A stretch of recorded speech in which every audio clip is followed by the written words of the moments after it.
Thank you very much. I appreciate everybody coming out today. My name is Steve Fretzin, and I'm the president of a company called Sales Results. For the last, here, I'll just hit the space bar here. Okay, we're not off to the best start. This isn't working. Okay. If there's one rule that I follow in my life, it's that technology will always fail me. So if you guys are computer people, you can appreciate that. But I think it might have been because I try to use my trusty clicker and it's not liking it. So, well, anyway, while she's working with that, for the past 11 years, I've been a business development coach for attorneys and business owners and sales teams all over the country. Only in the last 5 or 6 years did I start working with attorneys. And what I found really interesting about working with attorneys, different than entrepreneurs and salespeople and other folks, is that most of the attorneys that I work with have absolutely no background, no experience whatsoever in how to market themselves or how to develop new business. The rainmakers that did it typically did it back in the 80s or maybe in the early 90s when things were a little bit different than they are now. And so it's interesting to have the opportunity to work with attorneys and help them better understand the benefits of growing a practice and how to do it and save time, not doing it just haphazardly, but having some focused approaches to it. And that's a big part of what I want to cover with you today. About a year and a half ago, I put out a book called Sales Free Selling. If you look at the cover of the book, you'll see there's a picture of a tombstone with the word sales written on it. So one of the reasons that attorneys like me and like what I'm doing is because I actually believe that sales is dead, and that if you're still out there pitching and presenting and convincing as a way to get business, you're probably going about it a way that's a little outdated from maybe the last 10 or 15 years. So we're going to spend some time going over that today, and we'll make sure that everyone walks out of here with at least 1 or 2 different things that you can walk away from that will help you in your efforts to continue to grow your practice. So if you look at the handout that I put in front of you, and if you're online and you happen to look at one of the handouts that was provided, there's something called a gap check, as I call it. And basically, this form is set up to ask you some questions to help you identify where your gaps are as a business developer. So if you take a moment and fill this out, it's really for your own purposes, but it really helps to understand, where you are and where I'm going to hopefully take you by the end of the hour. We start off with things like, I have a written marketing plan for my year. Okay? If you have a written marketing plan that helps you just kind of dictate what you're going to do every day and every week to get your book of business built, then you'd probably be closer to a 10. If you have no plan whatsoever other than maybe someday I'll get out there and market myself, that's probably going to put you closer to a 1, okay, or somewhere in between. I've proven strategies to develop my practice every month. So again, are you winging it, or are there actual strategies that you're applying to help you grow your practice? I've a set process that I follow on all prospective calls. So you finally get an opportunity to meet a new prospective client. Do you have a process that you're walking that prospective client through, or are you just meeting that person, kind of telling them about what you do and how great you are, or your firm is wonderful, and sort of like that's about it, and then hope that they say, yeah, that sounds like exactly what we need right now. Okay, may or may not be. So again, on a scale of 1 to 10, routinely make efforts to improve my business development skills. You're here. So whatever number you're going to give yourself 1 extra number because you're here today to learn some business development. And then lastly, I have a proven strategy for time management, which is the absolute killer for most attorneys that I work with, is they don't have a strategy for time management. And so I say, did you have a week or did the week have you?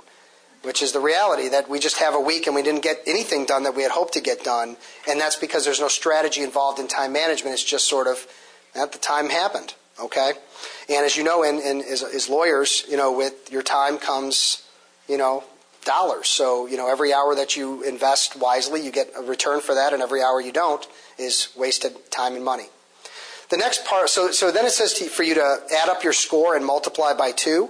And I apologize if you didn't expect there to be math here today, but there's a little bit of math involved in that. Hopefully you guys can handle it. And essentially, based on that, you're going to get a score. And that score will help you understand exactly where you are on a scale of 1 to 100. And my son is, fortunately, he's 7 years old, but he's a very good student. He comes home with good grades, and my wife and I are very pleased. I can tell you, my wife is a teacher. If he comes home and the grades aren't so great, we're going to step up and help this kid. And so think about your own grade as it relates to business development.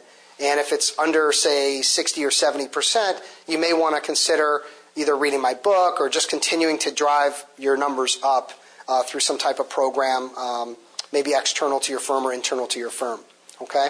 The next element that I have here is it says my top biz dev challenges are. This is an opportunity for you to write down what are your top business development challenges and to think about that strategically. What I'll do is I'll go through and I'll share the top ones that I routinely hear. Okay? Number one is I don't currently have a marketing plan, as I mentioned earlier. Most of the attorneys I work with, if they have any kind of plan at all, it's typically a plan that the firm asks them to put together, and it's not really a plan. It's really just, who do you know type of situation. Okay? My marketing activities are all over the place. I don't really know what's working. One day I'm networking. The next day I'm sitting down with a friend from college. The next day I'm trying to speak somewhere. Okay? Don't currently have written goals. There's no real goal for what you're trying to accomplish. I have difficulty staying in control with new prospective clients. So imagine sitting down with a GC or a CEO or someone that can make a decision to hire you, and who's controlling that meeting? Are you controlling that meeting, or are they controlling that meeting? Most people would say it's the CEO that's controlling the meeting, but that's not necessarily a good thing. My prospective clients have no sense of urgency to work with me. So I'll think about it, I'll get back to you, we'll let you know, this sounds great, that type of response is typically heard. Here's a big one, and my father's a retired attorney, and he did tons of free consulting, but back in the 80s that was okay. Today we're just giving away our ideas. So doing a lot of free consulting isn't necessarily a great play for how you're going to build your book of business. Am I getting to the right decision maker? So I'm meeting with someone that's the GC. Do they make the decision to bring me in? Or is it the CEO? Is it the CFO? Who's the person that's actually going to make the decision? And do I even know? Have I asked questions to uncover that? I have difficulty in explaining my value. Okay, I don't have an infomercial. I don't have a plan. I don't have an idea of how I'm going to convey my value. I'm just going to kind of wing it. I rarely know what prospective clients are willing and able to invest in my services. So I've been with an attorney who's charging me $4.25 an hour. Is that high or is that low? Okay, is it what someone's willing to pay? Is it maybe what they've paid before? If I've been paying $700 an hour and someone's $425, potentially I could think that that's too low, and I wouldn't want to work with someone that's so low. On the other hand, if I've been working at $225 and someone's at $425, that might be too high. So there are questions that we're going to want to ask to uncover budgets and ideas about what people are willing and able to pay for services. And then lastly is I just need to close some business. Right now I have no book or minimal book, and I need to grow that book. What does that give us, by the way? Does anybody have a feeling? What happens when we grow a book of business and we have our own clients and we're building our own business? What happens when we do that? Help me out. A little bit interactive today. Nothing. Money. Okay, there's typically more money if the clients are yours, right? We get credit for origination, right? What else? Security. Confidence. Okay. We can see the future and understand that we've got clients. I would also say it gives you independence, right? Because the ability for you, whether you're with a firm or on your own, to have your own book of business and be able to do with it as you will, while that's still available to you, is not a bad option. Okay, and I know that there's a lot of attorneys that have no interest in growing a book of business and they just want to do the work, and that's fine. In the last 6 months, I'm writing a second book, and it's entitled 101 Business Development Strategies from America's Top Attorneys. And I've been interviewing managing partners and top rainmakers of firms, getting their tips and tricks and ideas about how they grew their books of business. And they will unanimously tell you that the partners in their firms that have the books of business are the ones that are most valued. They're the ones they see as the future of the firm, and they're the ones with the greatest job security. So it's an unfortunate kind of predicament that attorneys are in, where now, in order to have that type of security, you have to have a book of business. My father retired 15 years ago. He never made a call in his career. He never had to. He was just good, and it worked. And he plopped himself down in the middle of a bunch of other attorneys, and they referred him like crazy. Today, obviously, competition and information and all the stuff that's going out there, it's a different game. Okay? So I want to talk to you a little bit about my philosophy and how it's going to impact the presentation today. I treat my clients very much like a coach would treat an athlete, and that is what I call the 3 Ps methodology. Okay, and this is how someone becomes successful at anything. If you want to become a great athlete, a great musician, a great chef, whatever it is that your passion is, if you want to become great at it, if you insert the 3 Ps, you can pretty much accomplish whatever you want to accomplish. Okay, so the first P is planning. Okay, 97%, and that statistic is based on my numbers because I'm interacting with attorneys maybe 1,000 a year. And so in that amount of time between speaking and clients and prospect meetings and all the things that I'm doing, speaking at firms, I always ask this question. I look at the statistics and it's very, very low. Okay? Just by a show of hands, how many of you have a plan that tells you what to do every day to grow your practice? So 97% is not, you can see from no one raised their hand. So that statistic is not far off from the reality. Okay? But a plan, if you're going to write one, has to be personalized to yourself. Everyone in here has a different personality, has a different idea about how to grow a practice. And the key thing is you want to try to have a plan where you can pick the lowest hanging fruit off the tree. Some people say, well, I'm going to go network, or I'm going to go speak. Meanwhile, you might have 15 years of clients that you've never called, right? You've never asked them for business. One of my clients is an estate planning attorney. He's at a full-service firm, okay? And he grew his book to $1 million, but I interviewed him about it, and what we figured out was that he really should be at about 1.5 in about a year. So how do you grow a practice by $500,000 in a year? We figured it out. It took about 15 minutes of my time to do it. Okay?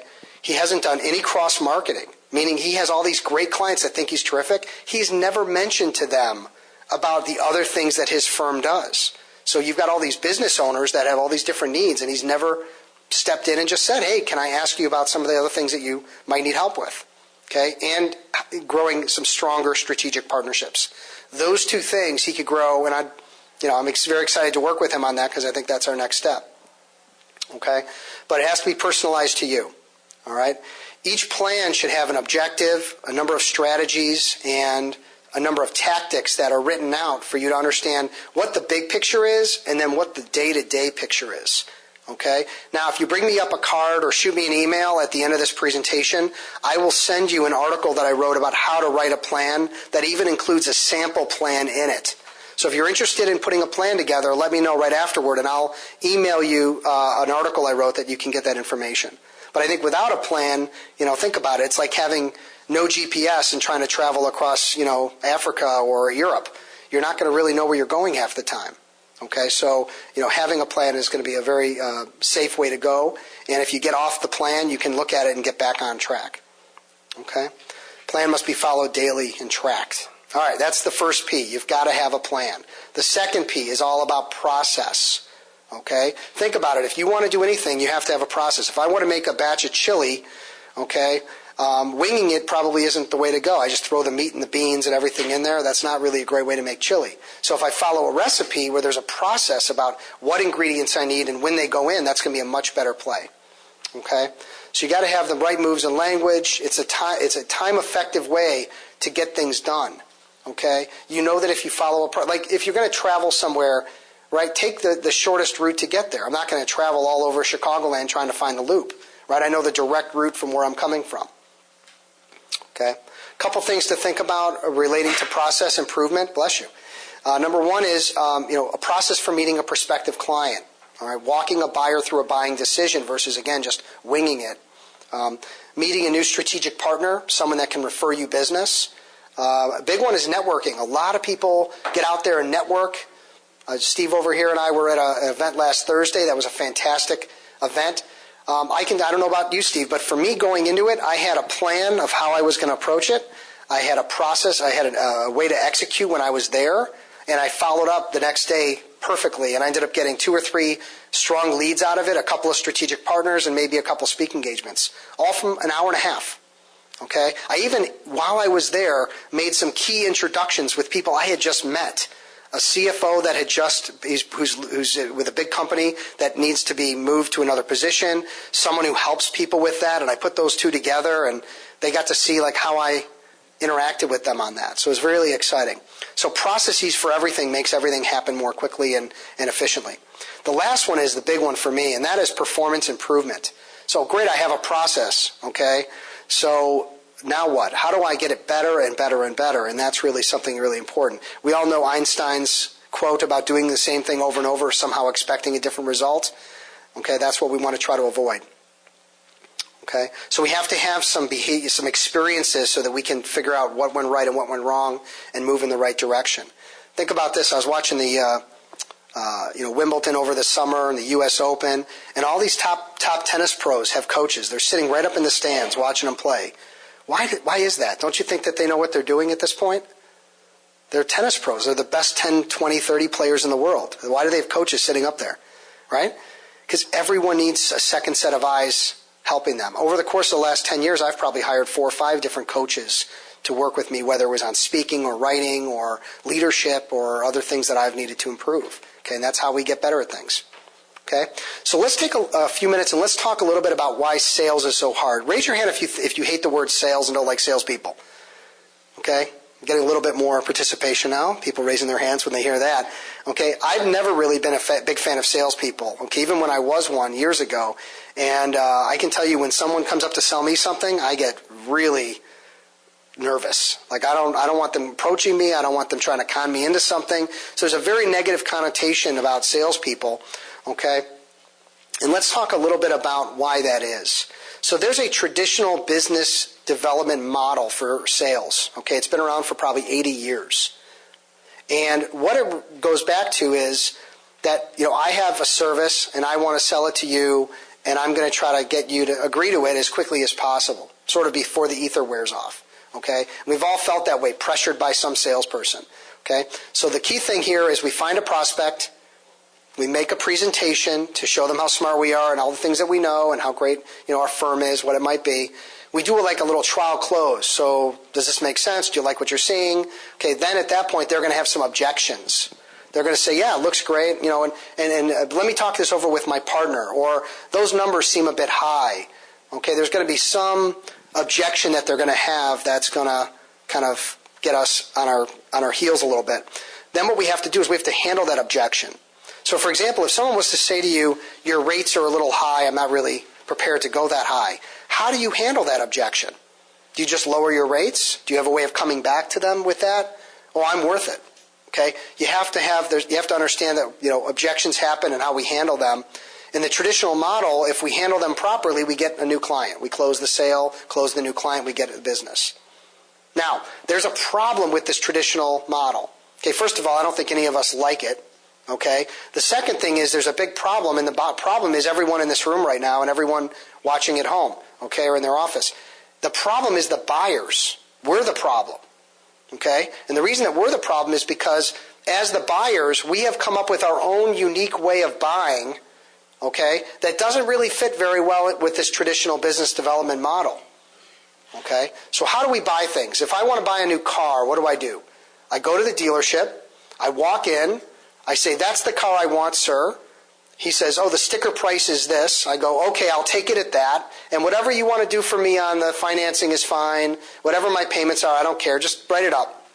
Is that how we buy cars? Is that how we make decisions? What do? We don't do that, right? How much information is out there now, right? How many options do we have right now? It's just incredible.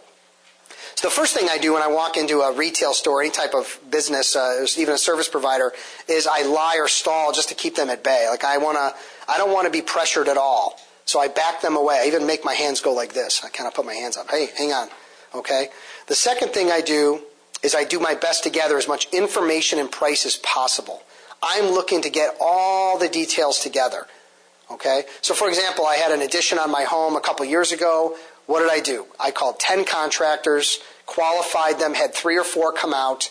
They all came out to the house. They spent 2 hours with my wife and I. They went through the traditional model. I went through the buyer model. I got all of their pricing, all of the options. I made them come back again with plans. All of them wanted to do business with me. It was a nice deal, right? Do an addition on my home. Okay, how many can I do business with? 1. I'm not going to hire 3 different contractors. Well, you work on the outside. You work on the inside. It's not going to work, right? But they all think they're getting the business. Okay? And I've gotten tons of information and price. So how do I leverage that information for myself? What do you think I do? Negotiate? Of course I do. I'm the master negotiator, my wife thinks. So I'm going to go out and I'm going to tell them all how wonderful they are and how great they are. And by the way, you're at this and someone else is at that. Can you match it? Can you come down, et cetera, et cetera. So I'm basically trying to carve out the best deal. Then what happens to the ones that I don't work with? Do I call them up and give them the bad news? Who likes to give bad news? Not me and not you, okay? So what do?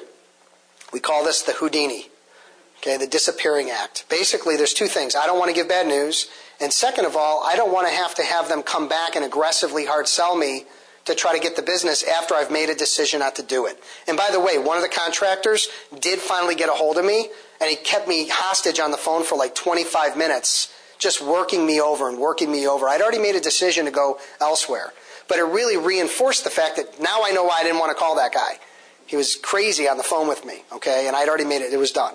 All right, so we have a traditional business model that's very aggressive to get you to buy. We have a buyer model that basically allows the buyers to get all the information and pricing that they need and never really have to commit to much. And look at how they interface with each other. Prospect lies to get the presentation, information happens, objections go back and forth. Eventually, you go to close and they disappear. So when we think about how we're going to approach a prospective new client as an attorney, we have to keep in mind that they're the buyer and we're using this traditional business development model. It's not working. Okay, it's not working for either party. First of all, as the buyers, we have all the control. Why do we have all the control? Why do you think we have control as the buyers? What do we have? Choices, options, the money, right? We also have all the information and pricing. We have all their solutions, if you will. Okay? So for example, with all the information and pricing that I got from these contractors, if I had wanted to take the time to be the general contractor and sub it out to everybody, I could have done the whole thing myself. They gave me everything I needed to do to be successful. I just didn't want to do that job. Okay? But what ended up happening was, because I negotiated such an aggressive deal, okay, they didn't have enough margin to really take care of me. So what suffered? The service. So a 3-month addition that they should have just been in my house for 3 months, 9 months. So both of us lost. They lost because we were miserable and unhappy and we didn't say good things about them, right? Because 9 months with my wife and my kid in the house, not good. There's nails on the floor every day, okay? And then so they weren't happy because we weren't saying nice things, and we weren't happy because they were in our home for 9 months. So even though I negotiated a great deal and I got a couple high fives from my wife, not a great situation overall. Okay? So what we want to do is we have to fix this. We cannot continue to go this direction. It's not working. Okay? So what we're going to do is we're going to actually change both models. We're not going to do the traditional way of selling anymore. Okay? And we're not going to allow the buyer to do the buyer model anymore. It's going to be a hybrid of them both. Okay? Mainly what this involves is we have to stop presenting so early. We have to stop presenting and convincing and trying to talk us up. What we're going to do is we're going to walk a buyer through a buying decision. There's going to be a lot more questioning, a lot more listening, a lot more uncovering. And then it's going to help everybody kind of partner together for a win-win outcome. Okay, and that just doesn't happen well in the traditional model with the buyer model. Okay, so where do we start? We're going to start at the very beginning. Now, before we go into an actual meeting, you have a prospective client meeting. It's set up. Okay, they want to meet with you about some issue they're having. Okay, before we even get to that meeting, there's a couple things we want to try to figure out. Number one, is this someone who's a decision maker?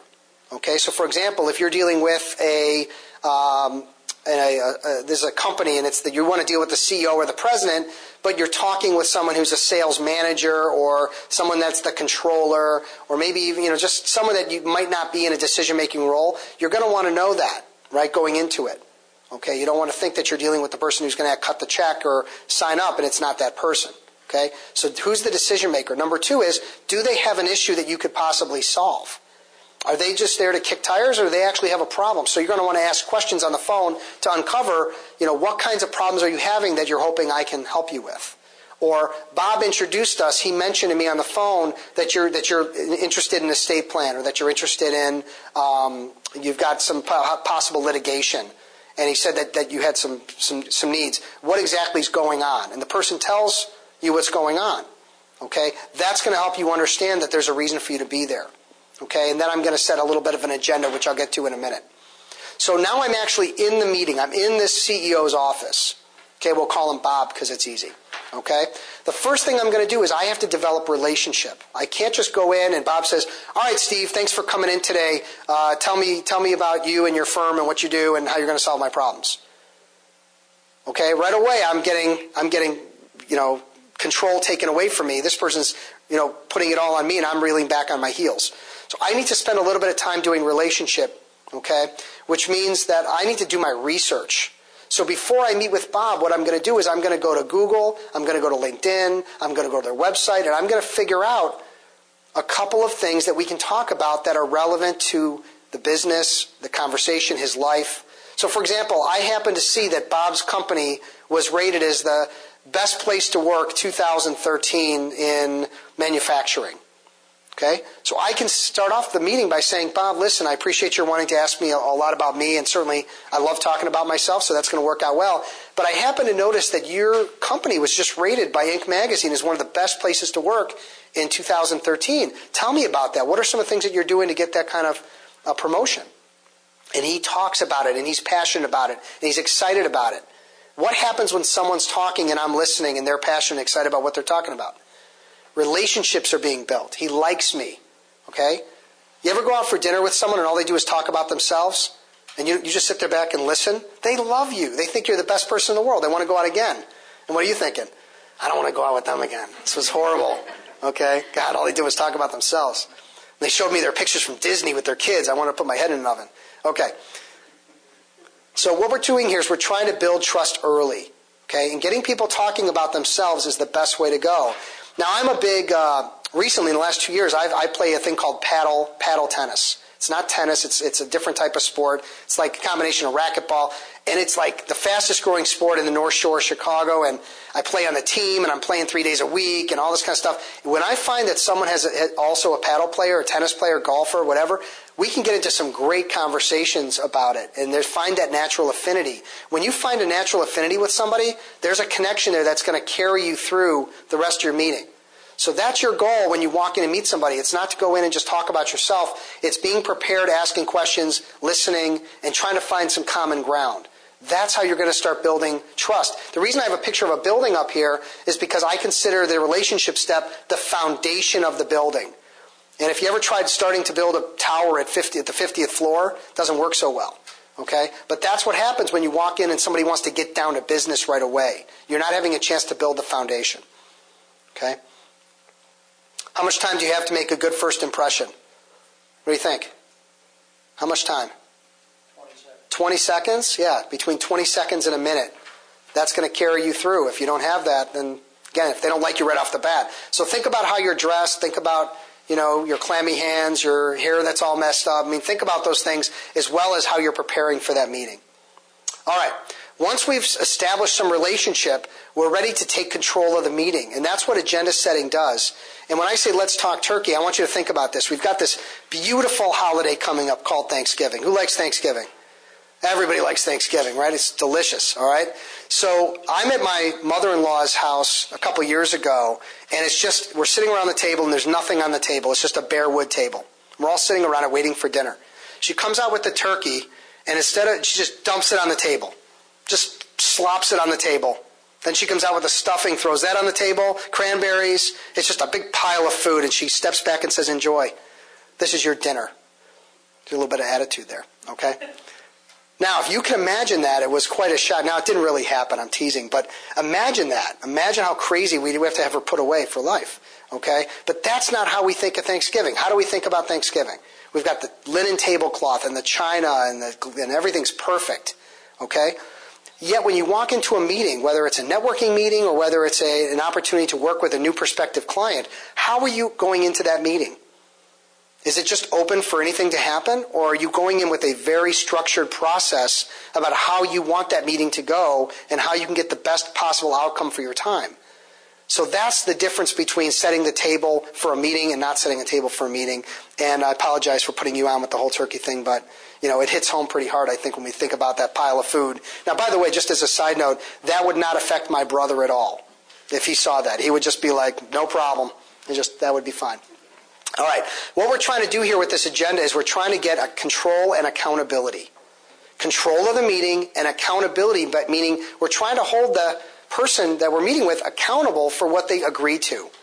Okay? So what we're going to do is I'm going to set up a number of steps here, 1 through 6. Okay? And I'm going to take a moment and just go through those steps with you so you understand how it comes across. Now, if it sounds weird, uncomfortable, you say to yourself, as I'm saying it, you go, I could never say that. I would never say that. I can tell you right now that is exactly how you should feel, because you've never done it before, and you've never said it before, and you've never seen how it works before.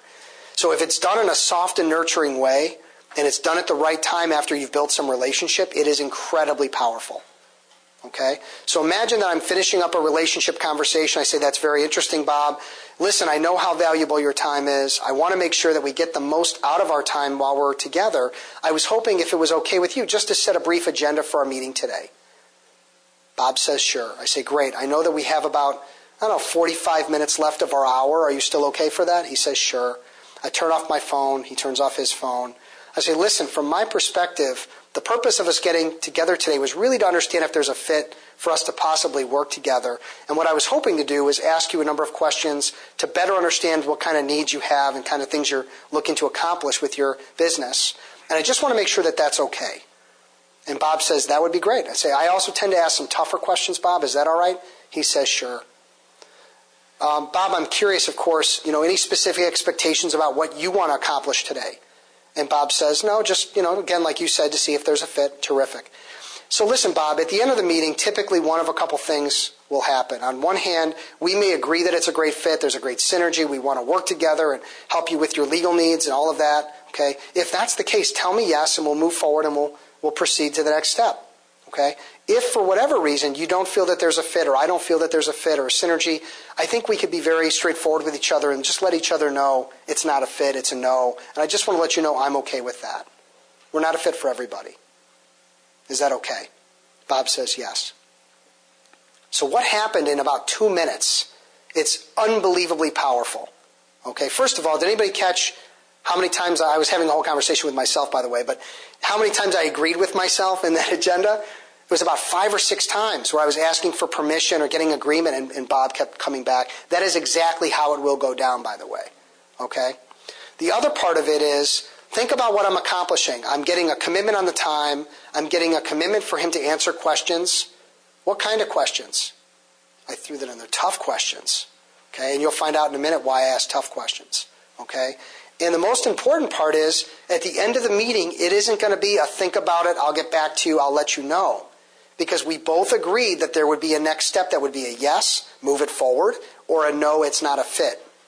So by taking the think about it off the table, what's really happening is it's giving us the ability to not waste time, which we agreed earlier is the most important element of being a good lawyer, is being good with your time, right? You have to have that thing. So that's what this is all about. Okay? So when I talk about how many meetings I have to go on with somebody, there's always a next step forward, or we're not going forward. So instead of having 50 different people I'm talking to, maybe I only have 20, but the 20 I'm talking to are all moving forward versus a bunch of people that just don't want to give me the bad news and they don't want to hurt my feelings. Okay, I ran out of feelings years ago, so you don't have to worry about that. But I don't think people feel comfortable telling people no. By getting them to agree to that, it helps to get put everything on the table. Okay. So what I've learned and what I teach is that no is the second best thing you can hear. Because at the end of the day, your time is so valuable that when they can tell you no early on, it actually saves you a lot of time and money and energy. Okay? And I'm not saying we're going to just want everyone to say no. Obviously, we prefer yes, especially if it's a good fit. All right? But saving time is the second best outcome, and that's what no does for us. Now, once we get an agenda set up, we've got a nice foundation. It's like we have the piers in the ground. We've got a lobby set up. We're ready to travel up the building.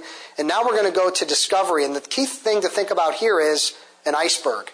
Think about this whole iceberg situation, okay? What do we know about icebergs? Who's our iceberg expert? 10% above water. 10% above water, okay? So that means the majority's underneath, and that's the part that we typically never see. Same thing in a business meeting, okay? What happens is, if we ask any questions at all, they're typically happening above the surface of the water. So we might find out, about their business. We might even find out about their issues and some of their needs. And we might think if they have a need to protect themselves from litigation, or may have a need to avoid some risk in the future, we may think that's all we need to hear, when in reality it's the very tip of the iceberg. Okay, what we're actually trying to do, and by the way, this is super, super hard. Like this is what I work with clients on for like 3 to 6 months. So I'm not suggesting that this is easy, but it's the reality of what helps us close business is we have to go to background, ask background questions. We have to find what I call surface pain. It's right at the surface of the water. Okay, again, those are the issues. Okay, if I ask this group, what's your surface pain around business development? Okay, you might have written down, or you might say, well, I don't have a marketing plan. My book isn't big enough. I'm not closing enough business. That would be considered your surface pain. Okay, your CEO, Bob, might have a different type of surface pain. That's what we're trying to get on the table. Okay, once we have it, we want to understand what's causing the pain. What kinds of troubles has it caused? What are the problems? What are they trying to fix? Maybe there's some costs and impacts. If this litigation isn't protected properly, what's the cost? What's the cost if I don't set up an estate plan and something bad happens to my wife and I? What's the cost if I don't protect my intellectual property? Okay? So I've got this great brand I've built up for the last 10 years. I don't have a trademark. I never thought about it. What happens to me when someone else goes after it? Right? It could be a real problem. I could end up in court. It could be hundreds of thousands of dollars to protect my trade name. Okay? Why? Because someone didn't ask me the right questions to uncover that I have a need for that and that I better get protected. Okay? So the cost and impact could be significant to me as a business owner. Most importantly, we're trying to find compelling reasons. What compelling reasons are there? The personal and emotional reasons for someone to change. Do people like changing lawyers? Do people like changing law firms? No. If given the choice, I will stay with the lawyer or the accountant or the banker that I have. Why would I possibly want to change? That's the question. So if you're not able to dig down and ask questions and uncover what their compelling reasons are to change, chances are they're not going to. Okay? So I'm able to typically, work with attorneys to help them uncover those kinds of needs, take them much deeper, and what ends up happening is they're able to get someone to really open up to them about their compelling reasons, the costs and impacts, and then what happens is they're motivated to change. Urgency goes way up because now it's all come to the surface. Think about this. I go to see a psychiatrist. Some of you are probably thinking that's probably not surprising, okay? But let's say I go to see a psychiatrist. The psychiatrist tells me when I get there to sit down, let me tell you about my degrees and why I'm such a great psychiatrist and how many people I've helped and how wonderful I am. And that goes on for 50 minutes. Okay? Versus a psychiatrist that asks me about myself and my father and my family and why am I here and what am I looking to accomplish and what makes me stay up at night. And he starts peeling away the onion layer by layer by layer. Who am I going to feel more connected to? Right? The second one. Okay, who am I going to want to work with and maybe come back and see the next week? The second psychiatrist. Okay, so that's the difference between the old model and the new model directly relating to asking questions. All right, so we get compelling reasons. Once we have compelling reasons, okay, we're going to look for the pain, the fear, and the gain. What motivates somebody? Pain, fear, and gain. Okay? It could be the gain. What am I looking to accomplish? For some of the attorneys I work with, they're already at $1 million. What's their pain? There isn't any. They want to gain another $500,000. Then I have some associates and partners that I work with where, they're basically doing everyone else's work with no chance to advance. Guess what? They have a lot of pain. Okay? And if I can't uncover it, they're not going to make any changes. They're not going to agree to hire me, work with me, or even read a book on it. Okay? Because there's not the motivation there. All right. So once we have discovery and we've asked tough questions and we've gotten all that out on the table, we need to continue to move forward and gauge someone's commitment. Okay, what's their commitment? So 2 important questions that I ask. Typically, I'll repeat their pain. I'll say, sir, you had this problem, and this problem. It cost you X, Y, and Z. You mentioned that a compelling reason is X, Y, and Z. Okay, so I'm laying all that out, and then I'll say, based on that, is this, in your opinion, a could, a should, or really a must-fix situation for you? In which case the person will typically say, oh, no, this is something we've got to fix. There's a lot of money at stake. There's a lot of cost and impact here. We've got to make some changes. And then I'll ask, is this something you'd like my help to fix? And typically, since I've been there from the beginning, they'll say, sure, yeah, of course. Okay? So getting commitment for people to change, it's not commitment to hire me, it's commitment to change. Okay, because if they're not committed to change, they're not going to hire me anyway. Once we have that, we're going to move to decision maker. Now, I had mentioned earlier that on the phone, I qualified that I'm talking to the CEO. So do we all agree that the CEO is the be-all, end-all decision maker in every scenario? Okay, no. So we have a thing called trust but verify. Okay, so I believe that the CEO is the main decision maker. However, I'm going to verify it. I'm going to say, Bob, other than yourself, is there anyone else involved in making a decision to change law firms? And Bob will say, no, look, I'm the CEO. It says Mr. Big on my desk. I'm the guy. Okay, now do I believe him? I want to believe him, but I'm going to trust but verify. So I'm going to ask another question. So Bob, I get it. But do me a favor, take a minute or two and just take me through the process you're going to go through to make a decision to bring someone like me in. And then Bob is going to say, well, the first thing I got to do is get your proposal, Steve. I appreciate that. And then once we have that, I'm going to run it by the board, see what the board has to say. And then, of course, I got to just touch base with the CFO. So what just changed? How about everything?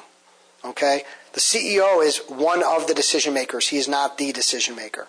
So now I may have to step in and start getting some relationships with the CFO. I may have to try to do what I can to get in front of the board. Okay, why do I want to get in front of the board and instead of letting Bob take my proposal to the board? So you hear what you're actually saying instead of... Yeah, I can actually address the board intelligently and answer questions, or maybe even ask them some questions and find what their pain is. Okay, what are their needs? What are their issues? Okay, Bob could take the whole thing and just completely botch it. He doesn't know my business like I know my business. Okay, so we have to be very careful with this, and this is a step that people typically skip. They don't feel like they can ask these kinds of questions, and there are certain ways to ask them that are not insulting. For example, if I say, who else is involved in making this decision?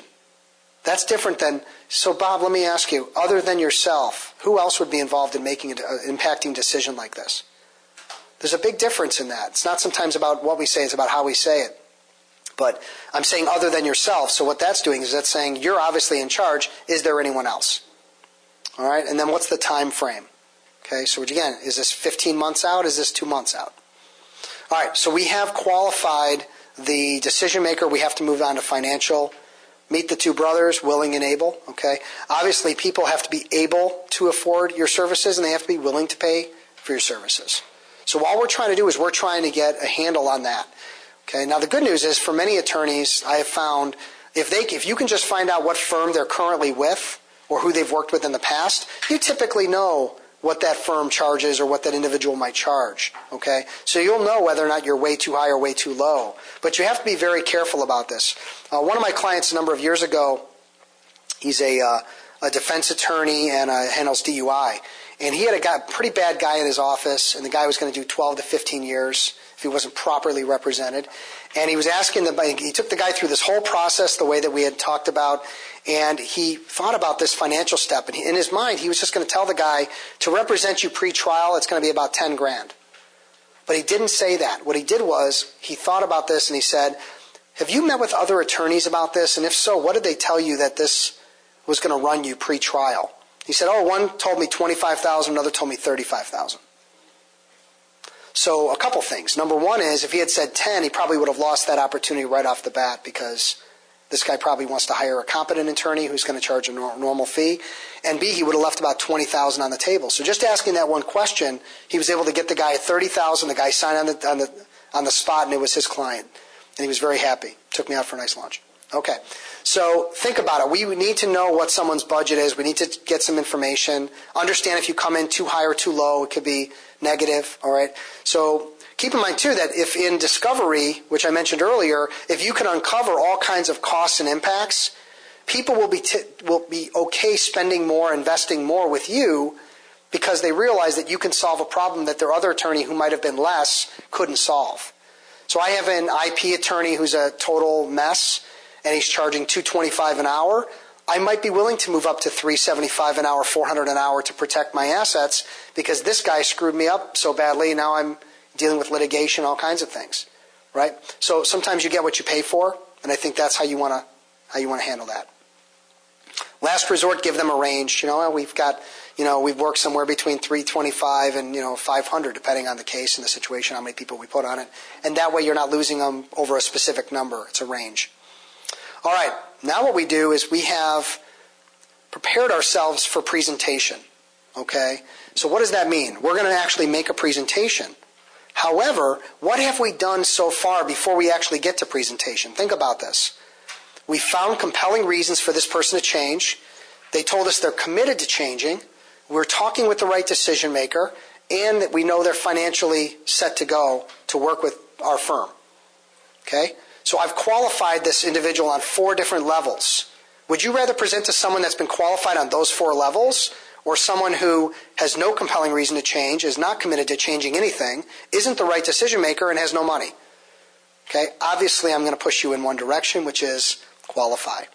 So that's the big word. It used to be closing. Close, close, close. You always got to close. I think there's a thing in Glengarry Glen Ross. Anybody see that movie?